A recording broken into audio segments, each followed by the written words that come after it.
The joke that ended my marriage started over overcooked salmon and undercooked conversation. I should have seen it coming, really. When your wife starts keeping her phone face down during dinner and laughs at texts she won't share, you're already living in the aftermath of something you haven't discovered yet. Jason, could you pass the salt? Laura asked, not looking up from her plate. Her pharmaceutical rep training had taught her to smile while delivering bad news, but tonight she wasn't even bothering with the smile. I'm Jason Fairburn, 38 years old, software architect for a mid-sized tech company in Dallas. I write code that keeps insurance companies running, which means I spend my days making sure other people's disasters get processed efficiently. The irony wasn't lost on me that I couldn't process my own. Sure thing, I said, sliding the salt shaker across our dining room table. The same table where we'd shared 10 years of meals, birthday cakes, and homework sessions with our daughters. Beth, 11, pushed peas around her plate with the dedication of a miniature architect. Janie, 8, had already finished everything except the salmon, which I honestly couldn't blame her for avoiding. Mom, can I have dessert? Janie asked, her voice carrying that hopeful tone kids master by age 3. Finish your fish first, Laura replied automatically, finally looking up from her phone. Her auburn hair fell perfectly around her shoulders, the result of weekly salon appointments that cost more than my monthly coffee budget. She'd always been beautiful in that sharp, professional way that made other men notice her at company parties. Lately, I'd started wondering who else was noticing. Dad's fish tastes like rubber, Beth announced with the brutal honesty that makes children excellent food critics and terrible diplomats. I laughed. Thanks, sweetheart. Next time I'll let Mom cook. Laura's green eyes flashed. Maybe next time you should actually follow the recipe instead of improvising like you do with everything else. There it was, the edge that had been creeping into our conversations for months. Every comment felt loaded, every response carried weight we pretended not to notice. I like Dad's cooking, Janie said loyally, which made my chest tighten in that way that happens when your 8-year-old daughter defends you against your own wife. Of course you do, honey, Laura said, her tone softening for the kids, while somehow managing to stay sharp around the edges where it touched me. Your father is very creative. The way she said creative made it sound like a character flaw. Before we dive deeper into this story, I have one small request. Please subscribe, drop a like, comment, and hit that hype button to boost this channel so more people can discover these incredible Reddit stories. I decided to try steering us back to safer waters. How was work today? Any exciting new drugs to push on unsuspecting doctors? Laura set down her fork with the precise control of someone counting to 10. I don't push drugs, Jason. I educate healthcare professionals about treatment options. Some of us take our careers seriously. Right.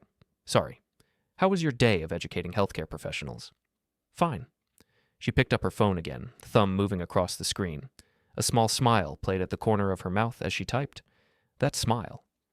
It was the same one she used to give me when we were dating, and I'd send her funny texts during her boring meetings. When was the last time I'd made her smile like that? Who are you texting? I asked, trying to keep my voice casual. Just work stuff. The Peterson account is being difficult. The Peterson account. She'd been having a lot of trouble with the Peterson account lately. Trouble that required evening calls, weekend meetings, and that particular smile. Maybe I could help, I offered. I'm pretty good with difficult clients. Laura finally looked directly at me, and for a moment I saw something flicker across her face. Guilt? Annoyance? It was gone too quickly to identify. I don't think software troubleshooting translates to pharmaceutical sales, Jason. You'd be surprised. Both involve convincing people to trust something they don't fully understand. She laughed, but it wasn't a nice laugh. Speaking of things people don't fully understand, maybe you should focus on understanding your own family before offering advice about mine. My family? Last I checked, we were the same family. Are we?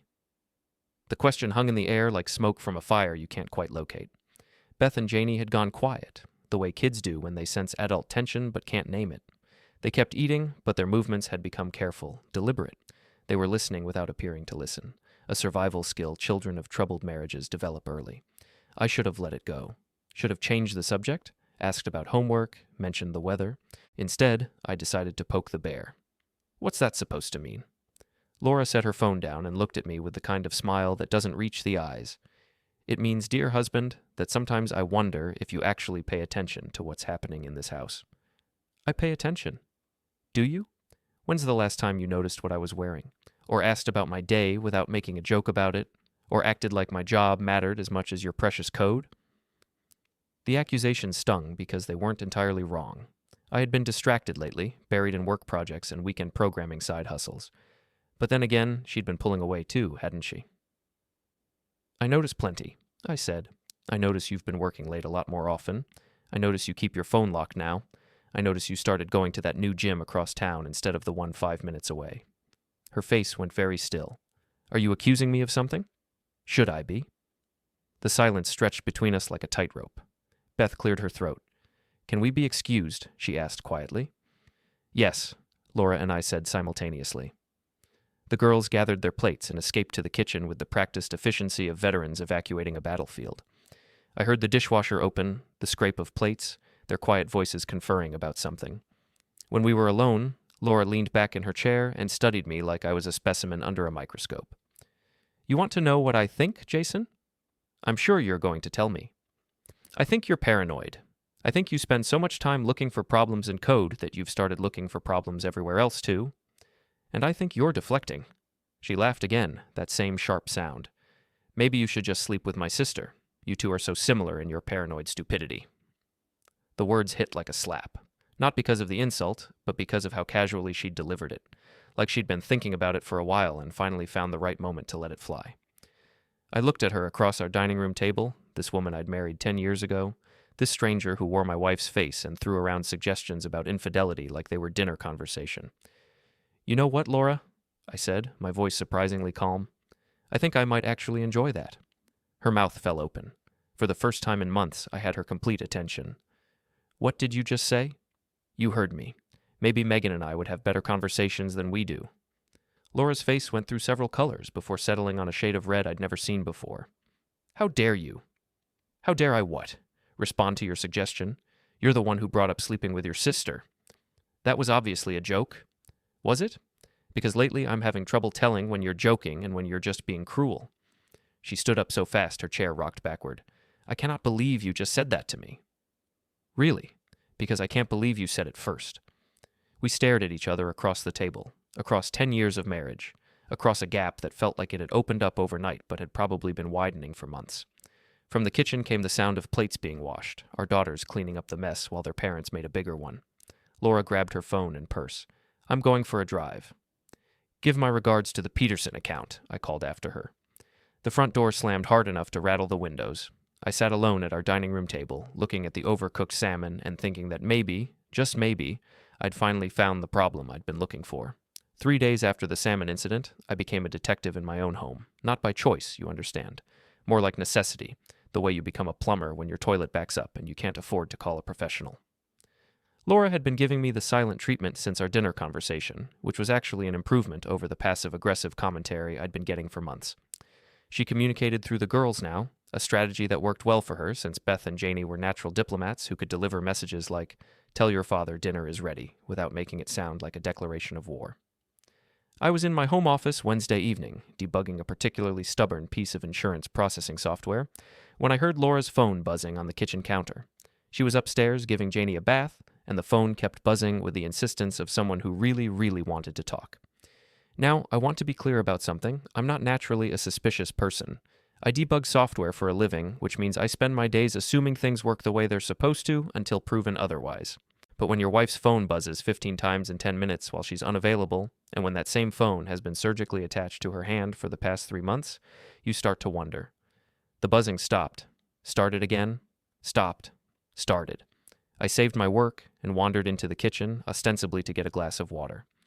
Laura's phone sat on the granite countertop like a small rectangular accusation. The screen lit up with another message. I couldn't see the content, but I could see the sender, Scott W. Scott W. I ran through our mutual friends, her co-workers, neighbors. No Scott came to mind, which was interesting because Laura usually talked about everyone in her orbit. She was a natural networker, the kind of person who remembered birthdays and anniversary dates and could tell you the names of her dry cleaner's grandchildren. But she'd never mentioned Scott W. The phone buzzed again. And again. I heard water draining upstairs, Janie's voice asking about tomorrow's weather, Laura's response about checking the forecast. They'd be down soon. I went back to my office and stared at my computer screen without seeing it. Scott W. The name rolled around in my head like a marble in a jar. Thursday morning, Laura left for work early. She kissed the girls goodbye, nodded at me, and disappeared into the garage with her coffee mug and her secrets. I dropped Beth and Janie at school and headed to my own job at Dataflow Solutions, where I spent the morning pretending to care about database optimization while actually thinking about mysterious text messages. My sister Tina called during lunch. "You sound weird," she announced without preamble. Tina worked as a paralegal for a divorce attorney, which meant she had a professional grade radar for marital distress. "Thanks. You sound charming, as always." "I'm serious, Jason. You sound like you're chewing on something unpleasant. What's going on?" I considered lying. Tina was fiercely protective of family, and if I told her about my suspicions, she'd want to help, which could either be very good or very bad, depending on what we found. "Laura and I had a fight," I said finally. "About what?" "About whether she's having an affair." Silence. Then, "Oh, honey, are you sure?" "No, that's the problem. I'm not sure of anything anymore." "What makes you think she might be?" I told her about the phone calls, the late nights, the mysterious Scott W., the gradual cooling of our relationship. As I talked, I realized how much I'd been carrying around without acknowledging it. "You need to find out for sure," Tina said when I finished. "How? I can't exactly hire a private investigator." "You don't need to. You're a software guy. You know about digital footprints, right?" "Tina, I'm not going to hack my wife's phone. I'm not talking about hacking. I'm talking about paying attention. People leave traces everywhere. Credit card statements, browser history, social media activity. If she's having an affair, there will be evidence." "That feels like crossing a line." "Jason, she might have already crossed every line that matters. You have daughters to think about. You have a right to know what's happening in your own marriage." She was right, but that didn't make it feel any less like becoming someone I didn't want to be. That evening, Laura worked late again. "Client dinner," she explained via text. "Don't wait up." I helped the girls with homework, made them grilled cheese sandwiches for dinner, and tucked them in with the usual bedtime stories. Normal dad stuff, except nothing felt normal anymore. After they were asleep, I found myself standing in our bedroom, looking at Laura's dresser. Her laptop sat closed on top, next to a stack of pharmaceutical journals and a jewelry box I'd given her for our 5th anniversary. I opened the laptop. Password protected, of course. But Laura wasn't particularly creative with passwords. I tried her birthday, our anniversary, the girls' names. Nothing. Then I tried Peterson, 123, her supposedly difficult client account. The screen unlocked. I felt like I was falling and flying at the same time. The laptop was open, the desktop displaying her usual array of work folders and personal documents. I could look at anything, browser history, email, documents, photos. But did I want to? I closed the laptop without looking at anything else. Whatever I might find, I wasn't ready for it yet. And maybe, if I was lucky, I'd never need to be. Laura came home at 11:30, smelling like wine and someone else's cologne. "How was the client dinner?" I asked from our bed, where I was reading a programming manual and pretending my heart wasn't racing. "Fine. Boring. You know how these things are." I didn't, actually. My client dinners involved pizza and discussions about server architecture. But I nodded anyway. She disappeared into our bathroom, and I heard the shower start. While she was washing off the evening, her phone buzzed on the nightstand. This time, I looked. "Thanks for tonight. Can't wait for tomorrow." S. I set the phone back down exactly where she'd left it and tried to remember how to breathe. Tomorrow. Whatever was happening, it was happening tomorrow. I lay awake long after Laura fell asleep beside me, staring at the ceiling and trying to decide what kind of man I wanted to be. The kind who trusted his wife despite the evidence, or the kind who followed the evidence despite his fear. By morning, I'd made my choice. Friday afternoon, I called in sick to work and followed my wife. Following your wife is harder than it looks in movies. In movies, the suspicious spouse just happens to have a rental car and unlimited free time.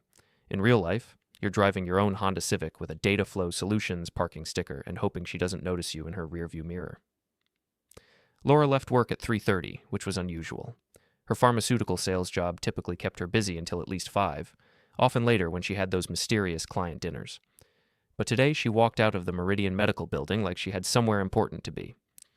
I followed her north on Central Expressway, staying 3 cars back the way they do in detective shows. She took the exit for Plano, drove through a neighborhood of upscale apartments and chain restaurants, and pulled into the parking lot of a place called Murphy's Grill. Murphy's Grill was the kind of restaurant that specialized in oversized portions and undersized lighting. Dark wood, fake Irish memorabilia, and the sort of atmosphere that made it easy for people to have conversations they didn't want overheard. I parked across the street and watched through my windshield as Laura walked into the restaurant. She was wearing the blue dress I'd complimented her on last month, the one that made her look like she was going somewhere special. 5 minutes later, a red Mustang convertible pulled into the parking lot. The driver was tall, well-built, with the kind of carefully maintained appearance that suggested regular gym visits and expensive hair products. He wore a suit that probably cost more than my monthly mortgage payment. Scott W., I presumed. He walked into Murphy's Grill with the confidence of a man who knew exactly where he was going and who was waiting for him. I sat in my car for 20 minutes, engine off, air conditioning gradually losing its battle against the Texas heat, and tried to figure out what to do next. I could walk into the restaurant and confront them. I could take pictures through the window. I could drive home and pretend this never happened. Instead, I called my sister. "Tina, it's Jason." "What's wrong? You sound terrible." I followed Laura to a restaurant. She's in there with him right now. "Him who?" "Scott W., the guy who's been texting her." Silence. Then, "Where are you?" "Murphy's Grill in Plano." "Stay there. I'm coming." "Tina, you don't need to." "Jason, listen to me. You're about to make decisions that will affect the rest of your life. You don't want to make them alone while you're sitting in a hot car feeling sorry for yourself." She hung up. 30 minutes later, Tina's silver Lexus pulled up next to my Honda. She got out wearing dark sunglasses and a determined expression that reminded me why opposing attorneys usually tried to settle rather than face her in court. "Show me," she said, sliding into my passenger seat. I pointed toward the restaurant. "They've been in there almost an hour." "Can you see them from here?" "No, the windows are tinted." Tina studied the building like she was planning a military assault. "We need a better position, and we need photos." "I'm not going to spy on my wife through restaurant windows." "Why not? She's apparently fine with lying to your face." "I'd say that makes surveillance a reasonable response." "Because I'm not that guy, Tina. I don't want to become that guy." She turned to look at me, and I could see my reflection in her sunglasses. I looked tired and sad and older than 38. "Jason, what exactly do you think is happening in there?" "I don't know." "Yes, you do. You know exactly what's happening. The question is whether you're going to keep pretending you don't." A couple walked out of Murphy's Grill, laughing about something. Not Laura and Scott, just two people who seemed genuinely happy to be together. "What if I'm wrong?" I asked. "What if it really is just work stuff?" "Then you apologize and work on your marriage. But what if you're right?" I didn't answer, because we both knew what happened if I was right. "Look," Tina said, her voice gentler now. "You don't have to go in there. You don't have to take pictures. But you can't unknow what you already know. Laura is in that restaurant with another man, and it's not the first time. The question is what you're going to do about it." As if summoned by our conversation, Laura and Scott emerged from Murphy's Grill. They stood by his Mustang, and even from across the street, their body language told a story I didn't want to read. She touched his arm. He leaned down to whisper something in her ear. She laughed and looked up at him the way she used to look at me. Then he kissed her. Not a friendly peck, not an accidental brush of lips. A real kiss, the kind that made it clear they'd done this before and planned to do it again. "I'm sorry, honey," Tina said quietly. I watched my wife kiss another man in a restaurant parking lot on a Friday afternoon while our daughters were at school, probably wondering what we were having for dinner. "What do I do now?" I asked. "Now you decide what kind of ending this story gets." Laura got into her own car, and Scott got into his Mustang. They left in opposite directions, like they'd practiced the choreography of deception. I started my Honda and followed Scott. The red Mustang led me to an apartment complex called Riverside Gardens, which was neither riverside nor particularly garden-like. Scott parked in front of a building and disappeared inside. I wrote down the address and apartment number. Then I drove home to wait for my wife to lie to me about her day. Laura arrived at 6:15, carrying takeout bags from a Thai restaurant and wearing the expression of someone who'd had a perfectly ordinary afternoon. "Sorry I'm late," she said, setting the food on the kitchen counter. "Client meeting ran long." "How did it go?" I asked. "Oh, same old stuff. But I think we made some progress." She smiled at me, the same smile she'd given Scott in the parking lot, and I realized that everything I'd thought I knew about my wife had been wrong. "That's great," I said. "I'm glad the Peterson account is finally working out." "Me too," she said, and went upstairs to change clothes. I stood in our kitchen, surrounded by the smell of pad thai and the wreckage of my marriage, and started planning my revenge. The thing about being a software architect is that you spend your days thinking about systems, how they work, how they break, how to fix them when they do break. Marriage, I was beginning to realize, was just another system, And like any system, once you understood how it operated, you could find ways to make it operate differently. I started small. Saturday morning, while Laura was at her new gym across town, probably meeting Scott for a workout and whatever came after, I did something I'd never done in 10 years of marriage.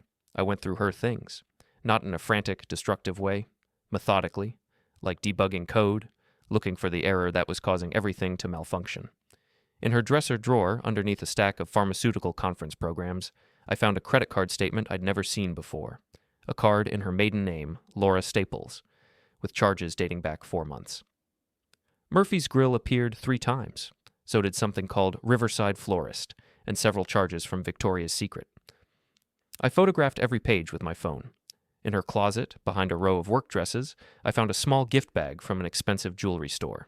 Inside was a necklace I'd never seen her wear, along with a card. For my beautiful distraction. I photographed that too. Her laptop was still password protected with Peterson 123, which struck me as either incredibly careless or incredibly arrogant. Maybe both. I opened her browser history and started reading. The Peterson account, it turned out, didn't exist, at least not in any professional capacity. But Scott Williams definitely existed. Scott Williams, insurance sales representative, divorced 2 years ago, owner of a red Mustang and an apartment at Riverside Gardens. I found his Facebook profile, his LinkedIn, his Instagram account full of gym selfies and motivational quotes about living your best life. I found photos of him and Laura at restaurants I'd never been to, tagged with locations I'd never heard her mention.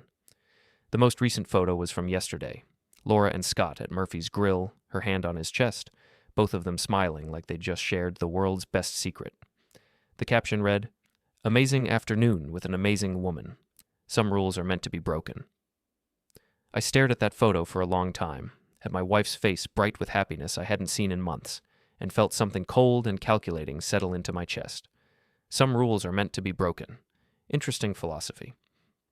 I spent the rest of Saturday learning everything I could about Scott Williams. His work history, his social media presence, his divorce records, public information thanks to Tina's paralegal connections, his apartment lease, his car registration. Scott Williams, it turned out, had a pattern. His ex-wife had divorced him for adultery. He'd been fired from his previous job for inappropriate conduct with clients. He drove a car he couldn't afford, lived in an apartment that stretched his budget, and apparently specialized in relationships with married women.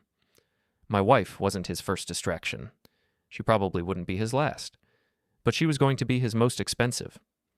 Sunday evening, I made my first move. Scott's Instagram account was public, which meant anyone could see his photos, his comments, his entire digital life, including his ex-wife, his current employer, and his family. I created a fake account using one of those temporary email services, chose a generic username, and started following people in Scott's orbit. His ex-wife, his coworkers, his boss, his mother. Then I started sharing. Not the photos of him and Laura. That would come later. Just some of his more revealing posts. The ones about breaking rules and living dangerously and taking what you want. I shared them with comments like, "Wow, is this the kind of person representing your company?" And "Mom, you should see what your son is posting online." Social media is a funny thing. Once information starts moving, it develops its own momentum. Scott's boss saw the posts. His ex-wife saw them and added her own comments about his pattern of behavior. His mother called him, apparently, because he posted a frustrated status update about family drama and people who need to mind their own business. Small cracks in his perfect life. Nothing traceable to me, nothing illegal or even particularly unethical. Just information, flowing to people who had a right to know what kind of person they were dealing with. Laura came home from her Sunday errands, which I now knew included a 2-hour visit to Scott's apartment, in an unusually good mood. "How was your day?" she asked, giving me a quick kiss on the cheek. "Productive," I said. "I got a lot done." "That's great. What kind of stuff?" "Oh, just some research, learning about new systems." She smiled and went to help the girls with their homework, and I went back to my computer to plan phase 2. Monday morning, I called in sick to work again. My boss, Mr. Patel, was understanding about personal days, especially since I'd been putting in extra hours on a difficult project. "Take the time you need, Jason," he said. "Just keep me posted." "I will. And Mr. Patel, if anyone calls asking about my work performance or personal life, could you let me know?" A pause. "Is everything all right?" "Just some personal stuff I'm working through. I want to make sure it doesn't affect my job." "Of course. Take care of yourself." I spent Monday morning at the bank, moving money from our joint accounts into a separate account in my name only. Not all of it, that would be too obvious. Just enough to ensure that if Laura decided to make any sudden financial moves, I'd have resources of my own. Then I visited a lawyer. Not Tina's boss, that would be too close to home. A different attorney, one who specialized in family law and had excellent reviews for handling complex marital situations. I'm not ready to file for divorce, I explained, but I want to understand my options. The consultation took 2 hours and cost me $500. It was the best money I'd ever spent. I learned about community property laws, child custody guidelines, and the importance of documenting everything. I learned that adultery, while morally significant, wasn't legally relevant to property division in Texas, but it could affect custody decisions if it demonstrated poor judgment or instability. I learned that the spouse who filed first often had strategic advantages. Most importantly, I learned that I had more power in this situation than I'd realized. Tuesday evening, Laura's phone buzzed during dinner. She glanced at it and frowned. "Everything okay?" I asked. "Just work stuff. Scott's having some issues with his accounts." Scott. She'd said his name out loud for the first time, like she was testing how it sounded in our dining room. "That's too bad," I said. "What kind of issues?" "Oh, just some complaints from clients. People can be so petty sometimes." "Petty people are the worst," I agreed. "They really know how to complicate someone's life." Laura looked at me sharply, but I was focused on cutting Beth's chicken, the picture of innocent helpfulness. After dinner, while Laura was upstairs on a work call that involved a lot of whispering and nervous laughter, I sat down with my laptop and planned Phase 3. Scott Williams was about to discover that some rules weren't just meant to be broken. Some rules broke back. Wednesday morning brought the kind of Texas thunderstorm that makes you remember why people used to worship weather gods. I stood at our kitchen window, watching rain turn our perfectly manicured suburban street into a temporary river, and felt oddly peaceful about the chaos. Laura was upstairs getting ready for work, taking longer than usual with her makeup. She'd been especially careful about her appearance lately, which would have been flattering if I thought she was doing it for me. "Dad, can you drive us to school today?" Beth asked, appearing at my elbow with her backpack and a look of concern. "Mom seems stressed." Beth was 11 going on 35, with an emotional intelligence that sometimes worried me. She noticed things, filed them away, and drew conclusions that were usually uncomfortably accurate. "Sure, sweetheart, go get your sister." I drove the girls to school through streets that looked like they were auditioning for a disaster movie, listening to their chatter about upcoming tests and friend drama. Normal kid problems that seemed impossibly precious compared to the adult problems waiting for me at home. "Dad?" Janie asked as I pulled into the school drop-off line. "Are you and Mom okay?" The question hit me like a physical blow. I turned around to look at my 8-year-old daughter, who was staring at me with Laura's green eyes and an expression far too serious for her age. "We're fine, honey. Why do you ask?" "You guys don't talk anymore, not like you used to." Beth nodded in agreement. "And Mom's always on her phone now, even during movies." I wanted to lie, to give them the standard adult reassurance that everything was fine and they shouldn't worry. Instead, I found myself saying, "Sometimes grown-ups go through difficult times, but no matter what happens, your mom and I both love you very much." "Are you getting divorced?" Janie asked with the directness that makes children excellent interrogators. "I don't know," I said honestly. "I hope not. But if we do, it won't be because of anything you girls did, okay? Sometimes people just change." They nodded solemnly and gathered their backpacks. Beth paused at the car door. "Dad, whatever happens, can we stay with you?" The question broke something inside my chest. "We'll figure it out together, okay?" After they disappeared into the school building, I sat in my car in the rain and cried for the first time since this whole thing started. Then I drove home to continue dismantling my wife's affair. Laura's car was gone when I got back. She'd left a note on the kitchen counter. "Gone to early client meeting. Home late tonight. Leftovers in fridge." The client meeting I knew from checking her calendar app, password Peterson 123, because apparently she used the same password for everything, was actually a lunch date with Scott at a new restaurant in downtown Dallas. They were getting bolder or more careless. Maybe both. I spent the morning implementing Phase 3 of what I'd started thinking of as Operation Peterson. First, I created a detailed timeline of Laura's activities over the past 4 months, cross-referencing her calendar, credit card statements, and social media activity. The pattern was clear. Every client meeting corresponded with activity on her secret credit card. Every late night at the office matched with charges at restaurants or hotels. Then I started making phone calls. "Hi, this is Jason Fairburn. My wife Laura works with your company on the Peterson account, and I wanted to send her some flowers at your office for our anniversary. Could you help me coordinate the delivery? I'm sorry, sir, but we don't have a Peterson account, and I don't show a Laura Fairburn in our vendor database. Oh, she uses her maiden name for work. Laura Staples? No, sir. No Laura Staples either. Are you sure you have the right company? I called 6 companies that Laura claimed to be working with. None of them had ever heard of her, the Peterson account, or any of the other clients she'd been supposedly meeting with for months. My wife, it appeared, had been lying about everything. The rain stopped around noon, and I decided to take a walk around our neighborhood. We lived in one of those suburban developments where everyone knew everyone else's business, which had always annoyed me but was starting to seem useful. Mrs. Garza was working in her garden, wearing a rain hat and the kind of determined expression that suggested she was personally offended by weeds. Jason, how are you, honey? I haven't seen you in weeks. Mrs. Garza was 73, retired from teaching elementary school, and possessed of the supernatural ability to know everything that happened within a 6-block radius. I'm doing well, Mrs. Garza. How's your garden recovering from the storm? Oh, it'll be fine. Rain's good for the roots, even if it makes everything look messy on the surface. She paused in her weeding to look at me more closely. You look tired, dear. Everything okay at home? Just work stress, I said. You know how it is. She went back to her weeding, but I could feel her watching me. I saw Laura leaving early this morning. She's been keeping busy lately. She has. Lots of client meetings. That's nice. It's good to see young people working hard. Another pause. Although I have to say, some of her clients have interesting taste in cars. My pulse quickened. What do you mean? Oh, that red sports car that's been picking her up sometimes. Very flashy. Not what I'd expect from a pharmaceutical company, but what do I know? Scott had been picking Laura up at our house, in our neighborhood, where our daughters lived, where our friends and neighbors could see. When did you see this car? I asked, trying to keep my voice casual. Oh, several times over the past few weeks, usually in the afternoons when the girls are at school. I assumed it was a work colleague, but...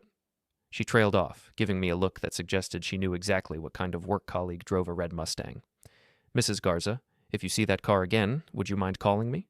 I'm trying to keep track of Laura's schedule for planning purposes. She studied my face for a long moment, then nodded. Of course, dear. We neighbors have to look out for each other. I walked home with a new understanding of how exposed Laura and Scott had become. They weren't just having an affair, they were having a public affair, one that our neighbors had noticed and were talking about. That evening, Laura came home at 9:30 with takeout from an expensive steakhouse and the kind of glow that comes from spending the day doing things that make you feel alive. Sorry I'm so late, she said, setting the food on the counter. The client meeting turned into a whole thing. How's the Peterson account going? I asked. Better. I think we're finally making some real progress. She smiled at me, and for a moment I saw the woman I'd married 10 years ago. Beautiful, confident, full of energy and ambition. It made what I was about to do almost sad. That's wonderful, I said. I'm proud of you for working so hard on such a challenging account. Thanks. That means a lot. She kissed my cheek and went upstairs to shower, and I sat down with my laptop to begin Phase 4. By morning, everyone in Laura's life would know exactly what kind of progress she'd been making. Thursday morning, I woke up at 5 a.m. with the clarity that comes from making irreversible decisions. Laura was still asleep beside me, her hair spread across the pillow like spilled auburn paint, one hand resting on her phone even in sleep. I made coffee, checked my email, and opened the folder on my laptop labeled Project Documentation, which contained everything I'd gathered about Laura's affair. Photos, credit card statements, timeline analysis, social media screenshots. Enough evidence to end a marriage and start a war. At 6:30, Laura's alarm went off. She stumbled to the bathroom, emerged 20 minutes later looking like a pharmaceutical sales professional, and grabbed her coffee mug with the efficiency of someone who had places to be and people to deceive. I'll be late again tonight, she said, not quite meeting my eyes. Big presentation to a new client. Anyone I know? I asked. Doubt it. Small practice in Plano.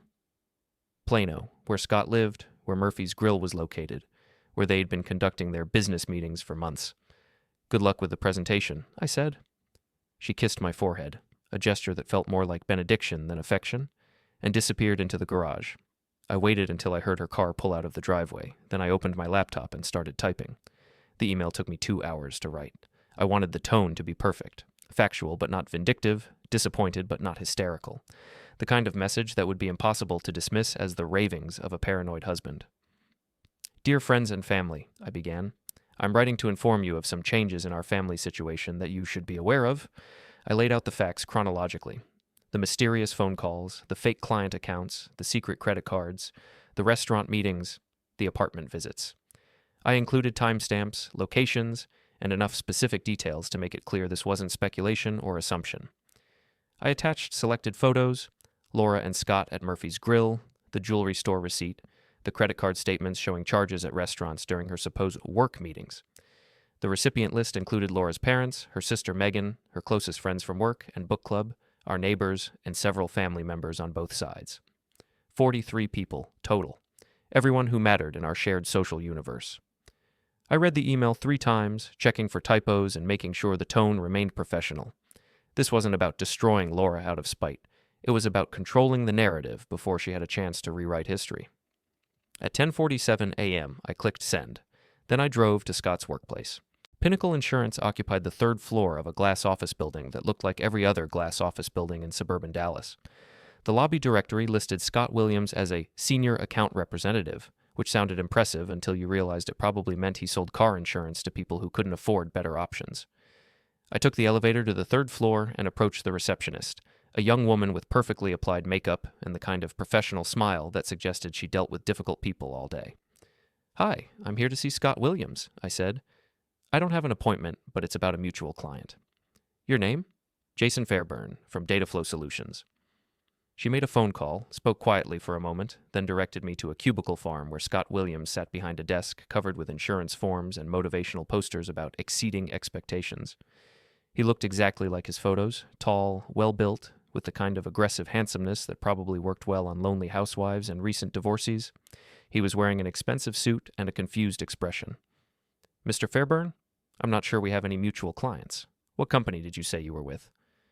"Dataflow Solutions. But actually, I think our mutual client might be my wife, Laura." The confusion on his face shifted to something else. Recognition, followed quickly by alarm. "I think there might be some misunderstanding," he said, standing up from his desk. "I don't think so. See, I know about Murphy's Grill. I know about your apartment at Riverside Gardens. I know about the jewelry and the secret credit cards and all those afternoon meetings that aren't actually business meetings." Scott glanced around the office, suddenly aware that we were having this conversation in a room full of his coworkers. "Maybe we should talk privately," he said. "Why? Are you ashamed of something?" "Look, I don't know what you think you know, but I know you're sleeping with my wife," I said, loud enough for the neighboring cubicles to hear. "I know you've been doing it for months. I know you gave her a necklace and told her she was your beautiful distraction. I know she's been lying to our daughters about where she spends her afternoons." The office had gone very quiet. Scott's face was cycling through shades of red I didn't know existed. "You need to leave," he said. "Actually, I think you need to leave. Leave my wife alone, leave my family alone, and maybe consider whether pursuing married women is really the kind of career move that's going to work out well for you in the long run." I turned and walked toward the elevator, leaving Scott standing in his cubicle with the attention of his entire office. As the elevator doors closed, I heard someone say, "Dude, what was that about?" Phase 5 was already in motion. I spent the afternoon at home, watching my phone buzz with responses to the morning's email. Most were supportive, expressions of shock and sympathy from friends and family who couldn't believe Laura would do such a thing. A few were angry on my behalf. Several offered help if I needed anything. The most interesting response came from Laura's sister, Megan. "I've been wondering about her behavior lately. Can we talk?" At 3:15, Mrs. Garza called. "Jason, honey, that red car just pulled into your driveway." "Thanks, Mrs. Garza. I'll handle it." I walked outside to find Scott Williams getting out of his Mustang with the expression of someone who'd spent the day having very difficult conversations. He looked like he hadn't slept, which was fair since I'd spent the morning making sure his life was as complicated as he'd made mine. "We need to talk," he said. "Do we? I thought we covered everything at your office." "You can't just show up at my workplace and make accusations." "Actually, I can. It's called freedom of speech. Also, they weren't accusations. They were facts." He stepped closer, and for a moment I thought he might try to intimidate me physically. But I wasn't the same man who'd been quietly eating overcooked salmon and pretending not to notice his wife's lies. That man had been replaced by someone harder, someone who'd spent the past week learning exactly how much damage he could do when he stopped playing by rules that only he was following. "You want to threaten me on my own property?" I asked. "In front of my neighbors? While my daughters are at school?" Because that seems like exactly the kind of judgment that got you into this situation in the first place. This is between you and Laura. No, Scott. This became between you and me the moment you decided to pursue a married woman with children. You made it my business when you started picking her up at my house. You want to play house with someone else's wife? Congratulations. You get to deal with someone else's husband. He stood there for a moment, apparently trying to think of something to say that would salvage his dignity. Finally, he got back in his car and drove away. I waved to Mrs. Garza, who was watching from her garden with undisguised fascination. Laura came home at 6:30, earlier than she'd been coming home in weeks.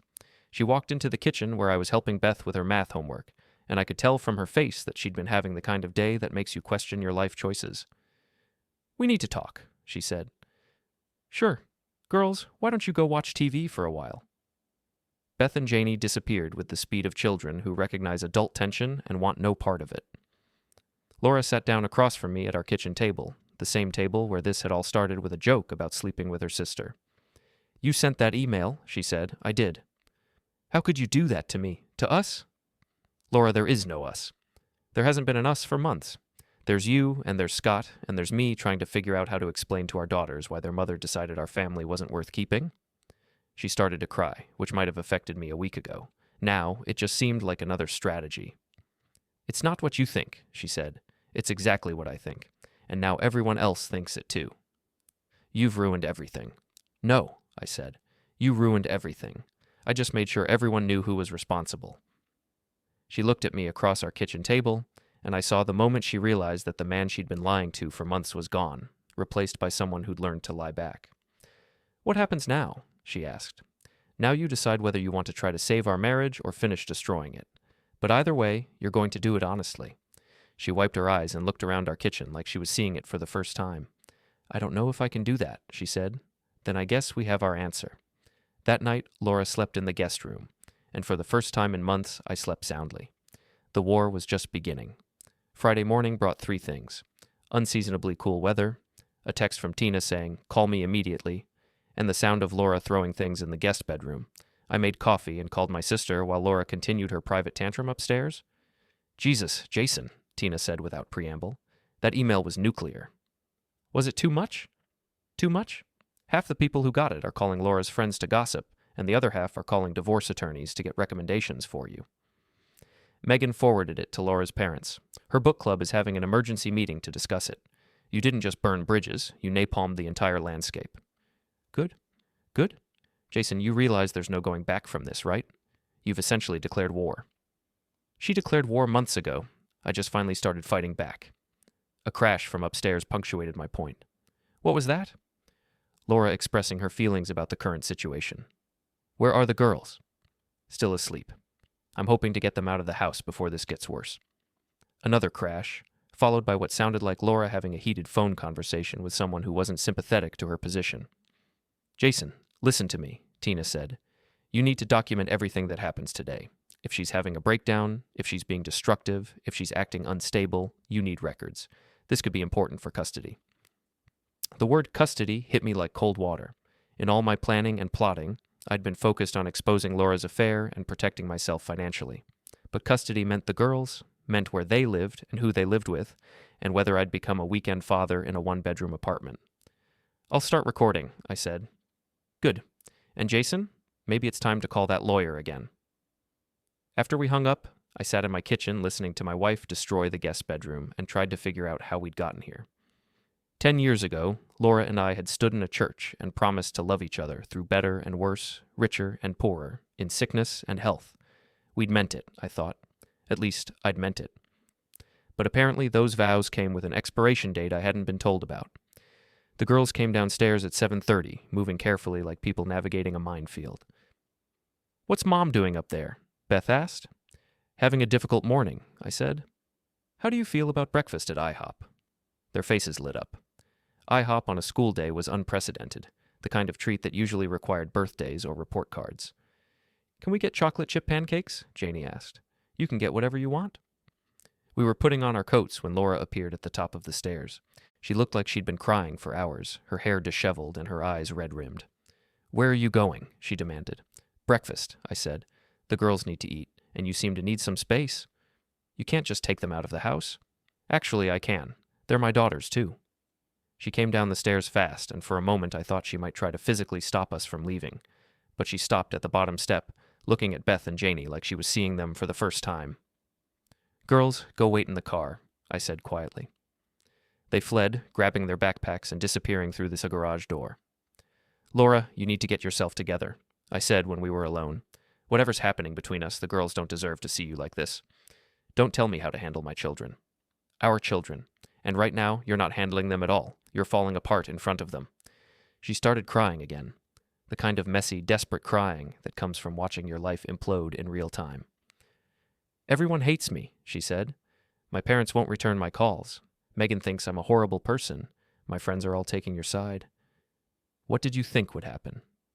I thought I could figure it out. I thought I could have both." "Both what?" "My family and him." The honesty was startling. For the first time in months, Laura was telling me the truth about something. "You can't have both," I said. "That's not how marriage works." "I know that now." "Do you?" "Because knowing it and accepting it are different things." She wiped her eyes and looked at me with something that might have been the beginning of understanding. "What do you want me to do?" she asked. "I want you to choose, him or us. But you have to actually choose, and you have to live with the choice.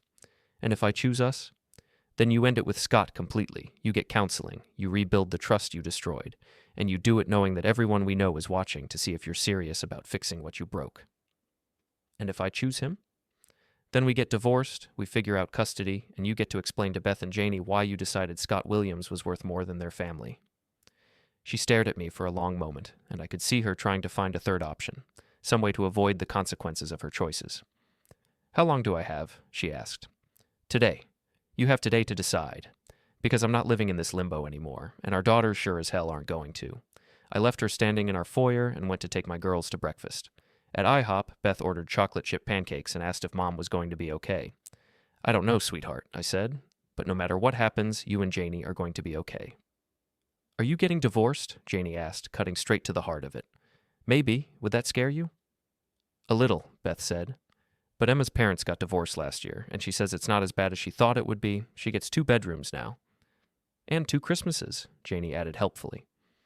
I looked at my daughters, these resilient little people who were already adapting to the possibility of their world changing, and felt something settle in my chest. They were going to be okay. Whatever Laura decided, whatever happened next, the girls were going to be okay. After I dropped them at school, I drove home to find Scott's red Mustang in my driveway again. This time, I was ready for him. I parked on the street and walked up to my own front door, where I could hear voices through the window. Laura and Scott having what sounded like an argument about options and timing and damage control. I opened the door and walked into my own living room, where my wife and her lover were sitting on my couch, planning their next move. "Gentlemen don't knock anymore?" I asked. They both jumped like they'd been caught shoplifting. "Jason," Laura said, "we were just what? Planning your future? Figuring out how to spin this? Deciding whether you're going to try to make me look like the bad guy?" Scott stood up, and I could see he'd been having as rough a morning as Laura. His expensive suit was wrinkled, his hair was messed up, and he had the look of a man who'd spent the night reconsidering his life choices. "Look, this has gotten out of hand," he said. "Has it? Because from where I'm standing, it looks like it's gotten exactly as in hand as it should be. You didn't have to involve my job. You didn't have to involve my wife." Laura stood up too, and suddenly my living room felt very small. "Stop it," she said. "Both of you. This isn't helping anyone." "Actually, it's helping me quite a bit," I said. "I'm learning a lot about who you really are." "Jason, please, can we talk about this like adults?" "Adults?" "Laura, adults don't lie to their spouses for months. Adults don't create fake business accounts to cover up affairs. Adults don't bring their lovers to their family homes where their children live." Scott shifted uncomfortably. "Maybe I should go?" "Yes," I said. "You should, and you should keep going until you're completely out of our lives." "It's not that simple," Laura said. "It's exactly that simple. You choose him, you lose me and the girls. You choose us, you lose him. There's no middle ground here, Laura. There's no compromise position. There's no way to make this work out for everyone." She looked back and forth between us, and I could almost hear the gears turning behind her eyes, calculations, contingencies, fantasies that would allow her to live in 2 worlds at once without paying the cost of either. It was the look of someone who wasn't choosing between love and betrayal, but between consequences and escape. "I need more time," she said, voice trembling at the edges. "No," I said, steady and unflinching. "You've had months to think about this. Time's up." I pulled out my phone and started recording. There was a clarity in me I hadn't felt in a long time, like I'd finally stepped out of a storm and into a room where everything could be seen for what it truly was. "Laura, it's Friday, November 15th, 10:47 a.m. Scott Williams is in our house, on our couch, planning your future together while our daughters are at school. I'm asking you directly, do you want to save our marriage, or do you want to be with Scott?" She stared at the phone like it was a weapon pointed at her. Maybe it was. Not a gun, but a mirror. "You can't record me without permission." "Actually, in Texas I can. One-party consent state, so I'll ask again. Our marriage or Scott Williams?" Silence. The kind that has weight. The kind that changes the temperature of a room. I could hear the refrigerator humming, a dog barking down the street, my own breathing. And there she was, someone I had loved, someone I had built a life with, unable to find a reason to choose us. Finally, Laura looked at Scott, then at me, then at the phone. I choose Scott." The words didn't explode. They sank, slow and suffocating, like a house collapsing inward.